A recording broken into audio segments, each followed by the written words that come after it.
안녕하세요. 림반입니다. 이번 시간에는 이펙터 입문자를 위한 게임 이펙터의 현황, 입문부터 취업까지를 안내해 드리도록 하겠습니다. 저한테 자주 들어오는 질문들이 있는데요. 대부분 게임 이펙터가 처음이신 입문하시는 분들의 질문이 강의를 다 들으면 취업이 잘 되나요? 연봉은 얼마나 받나요? 유니티보다 언리얼이 더 유망한가요? 이 세 가지 질문이 제일 많이 들어오는데요. 제가 바로 즉답하는 것보다 게임 업계 현황을 좀 실제로 알려드리면서 왜 취업이 잘 되는지 안 되는지, 언리얼이 더 유망한지 이런 것들을 조금 더 피부로 체감하실 수 있게 안내해드려 볼게요. 자, 게임 이펙트가 처음이신 분은 입문자의 희망은 이 과정을 다 배우면 취업을 하는 거구나 라고 많이 생각을 하시는 것 같아요. 물론 조금 아시는 분들은 그런 질문을 하지 않지만 내가 전혀 알지 못하는 전문 분야에서 그래, 이 코스가 있으니까 이 과정을 밟으면 바로 취업하고 끝나는 거겠지 라고 생각해 볼 수 있을 것 같아요. 강의를 다 듣고 취업하시는 분이 있고 취업을 못 하시는 분이 있는데 그 차이점을 좀 알려드리도록 할게요. 무조건 이 강의를 듣는다고 100% 취업되는 건 아닙니다. 그리고 회사에 취업을 했다고 끝이 아닙니다. 실제 회사에 들어가신 분들의 입장에서는 실무자의 현실은 취업은 했는데 실무 지식이 너무 부족해서 공부가 더 필요한 경우가 많아요. 그래서 주경야독을 하는 분들이 많습니다.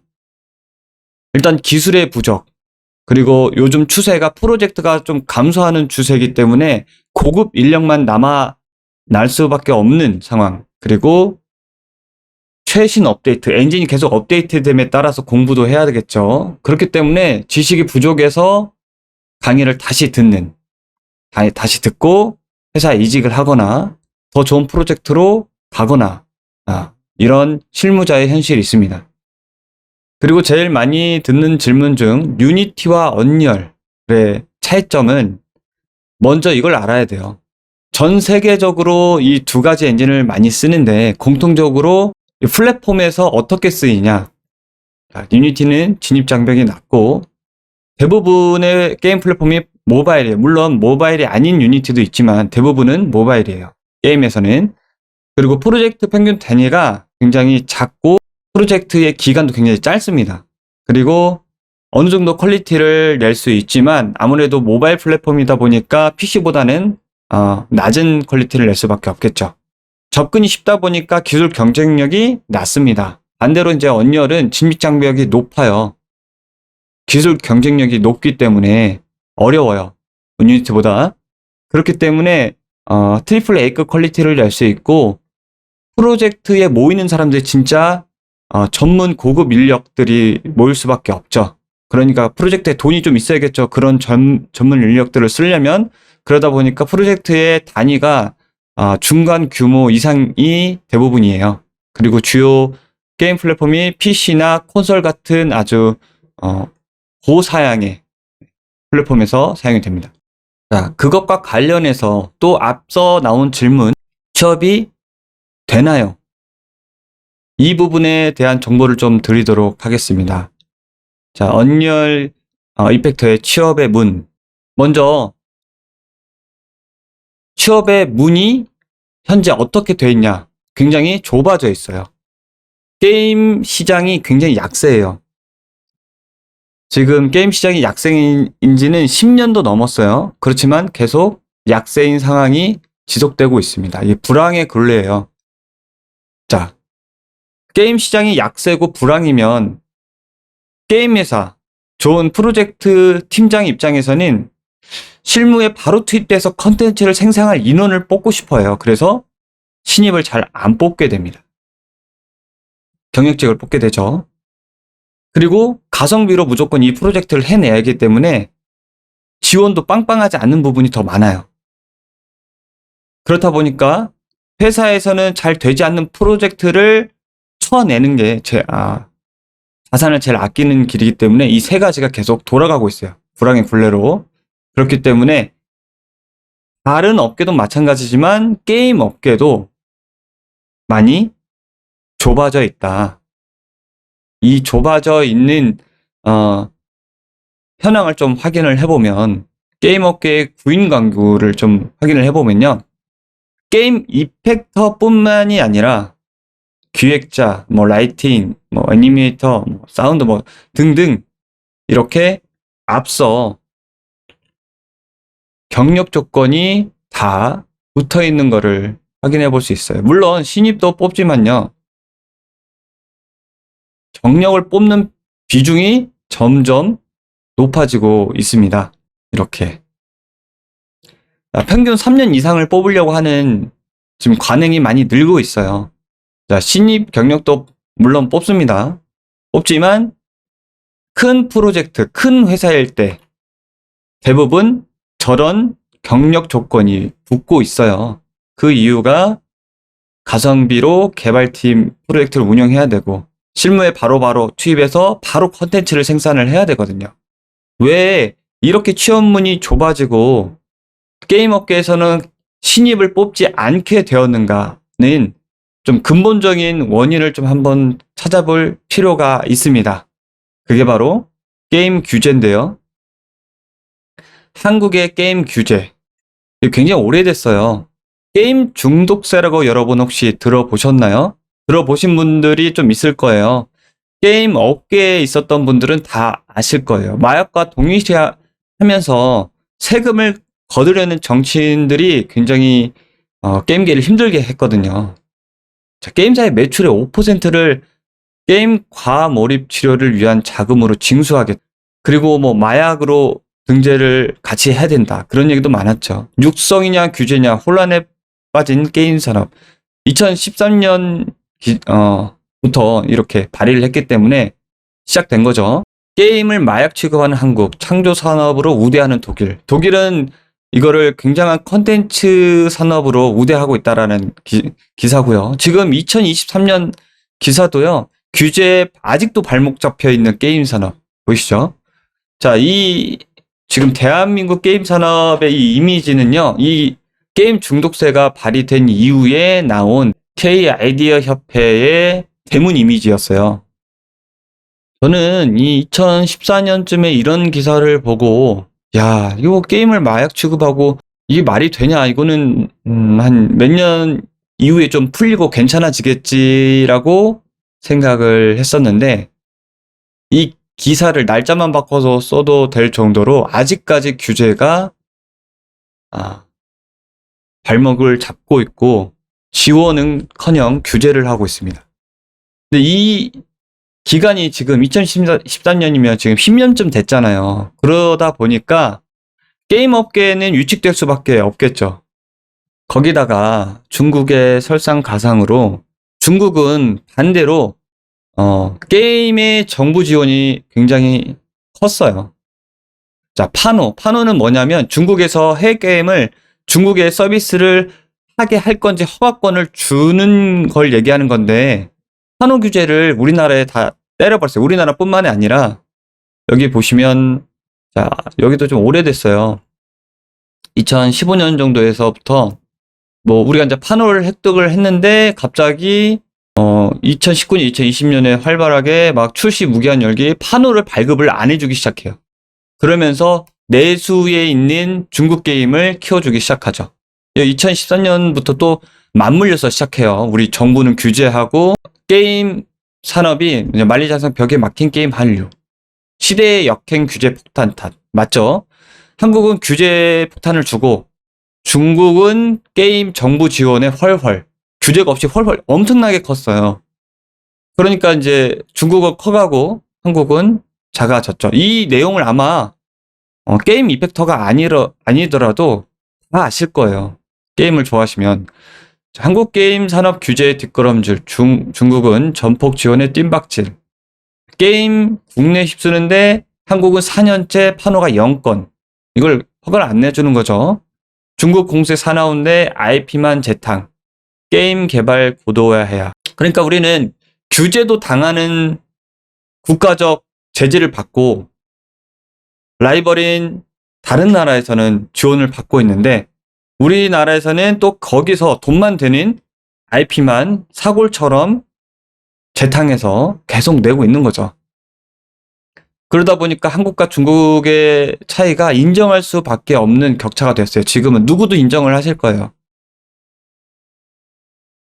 중국의 게임 수출액 거의 뭐 180억 달러예요. 180억 달러. 자, 한국은 거의 뭐 2배 넘게 훨씬 차이가 나죠. 자, 여기 보이시죠? 2014년부터 21년이에요. 지금은 훨씬 많이 차이 나겠죠? 자, 여기서 껑충 뛰다가 한국은 여기서 또 막히고. 그쵸? 아마 정부 교체 시기지 않을까 싶은데 이게 지금 그래프로만 봤을 땐 체감이 안 오잖아요. 그쵸?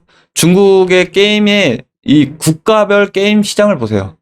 전 세계가 1,400달러 정도 되는데 거기에 한 344억 달러를 중국이 차지하고 있어요. 이미. 여기 보세요. 중국이 차지하고 있어요. 이미. 자, 한국은 여기 있죠. 자, 얼마나 격차가 지금 계속 지금은 더 심하겠죠. 벌어지는지. 그러니까 한 예로 들면 넥슨이 그래도 우리나라에서 제일 큰 게임 대기업 중 하나잖아요. 넥슨 사상 최대 규모 모바일 게임 팀을 만드는데 모바일 게임뿐만 아니라 PC 다 포함해서요. 200명이 최대 규모예요. 200명이. 말이 됩니까? 자, 원신 있죠. 원신. 미호의 원신 팀은 700명입니다. 700명. 이게 게임이 될까요? 700명이 뭐 예를 들어서 2년 동안 게임을 만든 거랑 200명이 2년 동안 게임 컨텐츠를 만든 거랑 비교가 안 되잖아요. 중국은 그냥 인원으로 때려버리거든요. 이렇게 돈을 많이 버니까 인원으로 때려버려요. 우리 한국은 계속 규제랑 적자가 나니까 어떻게 돼요? 과감하게 투자를 한 게 이거예요.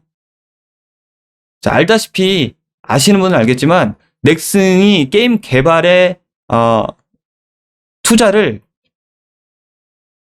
대외적으로 하긴 하지만 내부적으로는 정말 형편없이 하고 있습니다. 넥슨이. 네. 오히려 다른 중소기업 게임 회사가 이거보다 더 많이 투자할 거예요. 그러니까 대기업들도 이렇게 지금 살리는데 취업의 문이 좁아질 수밖에 없겠죠. 게다가 한국은 리니지 라이크 현상이 계속 지속되고 있습니다. 뭐 지존주세라는 유튜버가 한 말이죠. 한국은 연병할 리니지 춘추 전국시대. 자, 이 얘기를 왜 NC 부사장이 했는지 이거를 깨 부수기 위해서 한 건지 모르겠지만 한국의 게임들의 하향 평준화 때문에 한국 시장에 위기가 왔대요. NC 부사장이. 이거 보고 좀 많이 웃겼어요. 네. 리니지 라이크의 창시자 NC가. 자, 근데 왜 이렇게 될 수밖에 없냐? 그 시장을 그냥 우리 다 알고 있잖아요. 왜 리니지를 하죠? 린저씨가 왜 이렇게 많죠? 왜냐하면 평점이 이렇게 형편없는데도 불구하고 매출에서 1위를 달리고 있어요. 뭐 아이템 하나에 막 억 단위가 넘어가니까. 그러니까 이게 왜 잘 되냐? 유튜브 좀만 찾아보시면 알 거예요. 경기가 안 좋으면 안 좋을수록 PC방이 더 잘 되거든요. PC게임으로.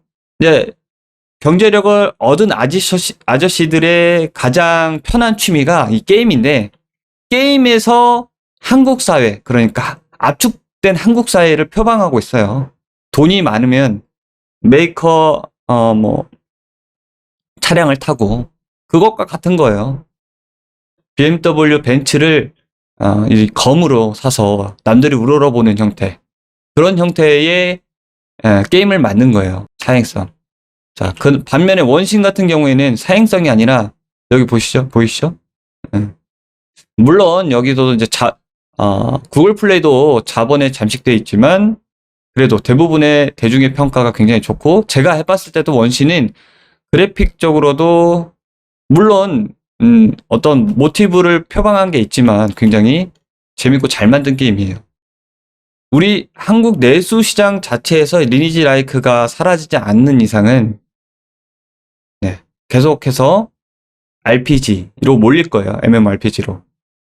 자, 중국의 성장은 산업화가 계속 활성화되고 지금 격차가 엄청 크기 때문에 기술 경쟁력도 어떻게 올라가냐면 개인이 올라가는 게 아니라 국가 평균 단위가 올라가게 돼요. 이게 지금 미호에서 만드는 신작이죠. 근데 이게 뭐냐면 모바일이에요. 모바일인데도 이 정도 퀄리티에 그리고 이런 개성이 넘치는 형태의 그래픽을 만들어낼 수 있는 거예요. 우리나라에서 이런 개성이 넘치는 IP를 일본에서 따와서 성공하는 경우는 있지만 새로 창작해서 성공하는 경우는 거의 극히 드물다고 보시면 돼요.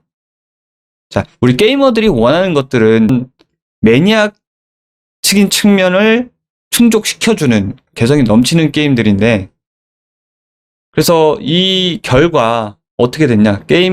게임계가 받는 영향이 정부의 지원으로 중국 게임이 강세가 되잖아요. 그러니까 국가적으로 게임 아티스트들, 그러니까 뭐 기획자들도 그렇고 게임 개발자들이 다 성장했는데 이 인력풀이 굉장히 많아지다 보니까 교육도 굉장히 많아지겠죠. 그러니까 교육도 굉장히 많아지고 넓어지고 퀄리티도 점점점 올라가다 보니까 이 한국 아티스트를 뛰어넘는 수준이 되는 거예요. 그러다 보니까 어떻게 돼요? 예전에 한 10년 전, 15년 전만 해도 한국에서도 많이 모셔갔거든요. 뭐 최근까지도 모셔가긴 하지만 중국에서 돌아오고 싶어 해요. 한국인들은. 중국으로 취업 간 한국인들은. 그런 상황입니다. 그렇다 보니 앞서 말한 것들을 좀 이해하고 이펙트 인물을 바라볼 필요가 있습니다.